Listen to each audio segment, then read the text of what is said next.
Assalamualaikum warahmatullahi wabarakatuh. Kami dari kelompok 7 akan mempresentasikan tentang gerakan Tajdid Muhammadiyah. Kami beranggotakan 5 orang. Yang pertama saya M. Sahril Mubarak, yang kedua M. Fikrul Islam, yang ketiga Lutfi Tri Sasminto, 4 Reynaldi Agustus, 5 M. Rizky Ainus. Kepada pemateri yang pertama dipersilahkan. Pengertian tajdid. Tajdid menurut bahasa adalah menghidupkan, membangkitkan, dan mengembalikan.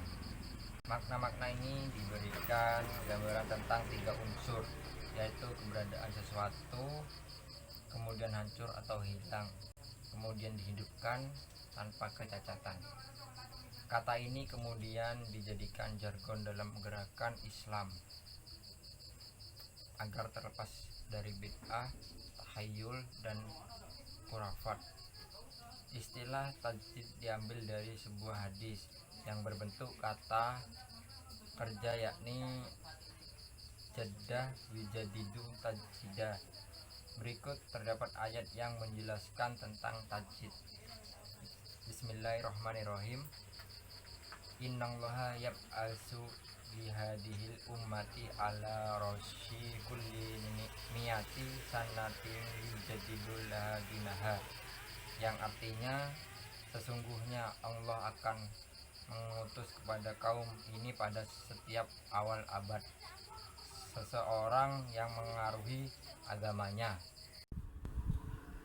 Tajdid sering diperselisihkan dan disimpangkan dari pengertian yang benar. Istilah yang sering didefinisikan dengan beragam definisi yang menyimpang. Padahal mereka juga tahu bahwa istilah ini berasal dari hadis Nabi SAW. Ada berbagai pernyataan para ulama yang mengartikan tentang tajdid. Antara lainnya yaitu 1. Pengajaran agama, 2. Memurnikan agama, 3. Menghidupkan kembali maklim atau syiar agama, 4. Menghidupkan ilmu atau ihya'ul ilmi, yang kelima membangkitkan kembali upaya mengamalkan Al-Quran dan As-Sunnah dari Nabi SAW. Yang nomor 6 yaitu tasilul ilmi. Jadi tasjdid di sini berarti purifikasi atau pemurnian dan modernisasi atau pembaruan.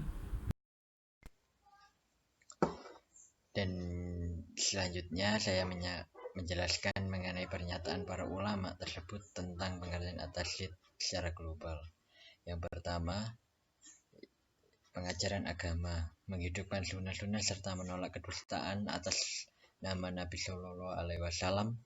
Penjelasan ini dapat ditemukan dalam perkataan Imam Ahmad bin Hanbal dalam pengertian at-tajdid. Beliau mengatakan sesungguhnya Allah Azza wa Jalla membangkitkan untuk manusia pada tiap penghujung 100 tahun orang yang akan mengajarkan sunnah-sunnah Nabi Shallallahu Alaihi Wasallam dan menolak kedustaan atas nama Nabi Shallallahu Alaihi Wasallam.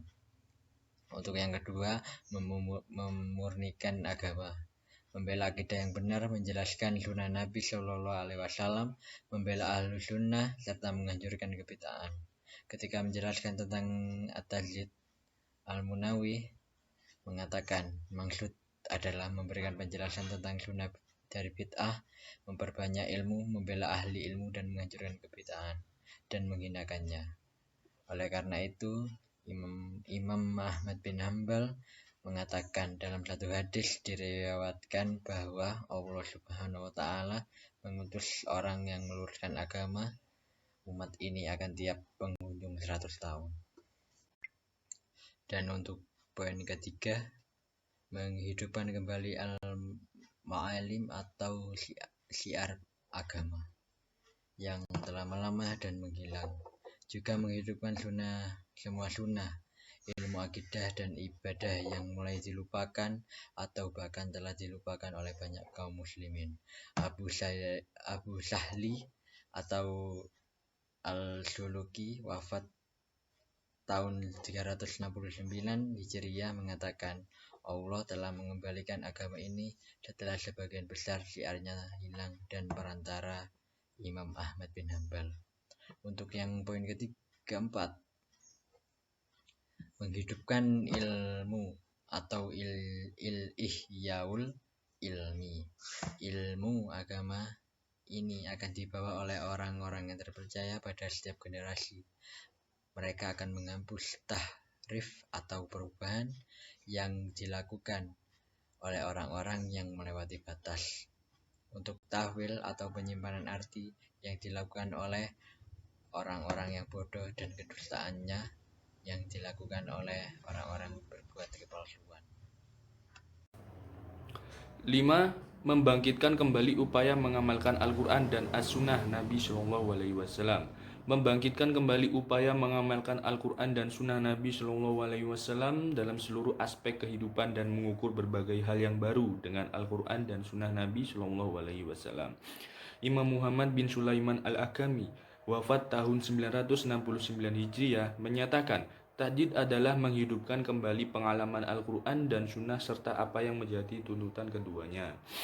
6. Tasilul ilmi, membuat kaedah-kaedah dasar ilmu yang benar dan mengajak orang yang untuk mengambil agamanya dari sumber yang asli melalui para ulama, disertai dengan mentarbiyah atau mendidik manusia di atas pemahaman agama yang benar. Fenomena tajdid sebenarnya telah terjadi jauh sebelum Islam lahir dan akan terus berlangsung hingga sekarang ini. Mujadid sebelum Islam adalah para nabi yang telah dibebani tugas tajdid.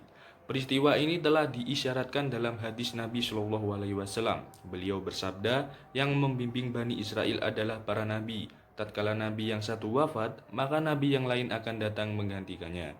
Hadis riwayat Al-Bukhari dan Muslim. Assalamualaikum warahmatullahi wabarakatuh. Saya di sini akan meneruskan presentasi, yaitu dengan tema batasan-batasan tajdid.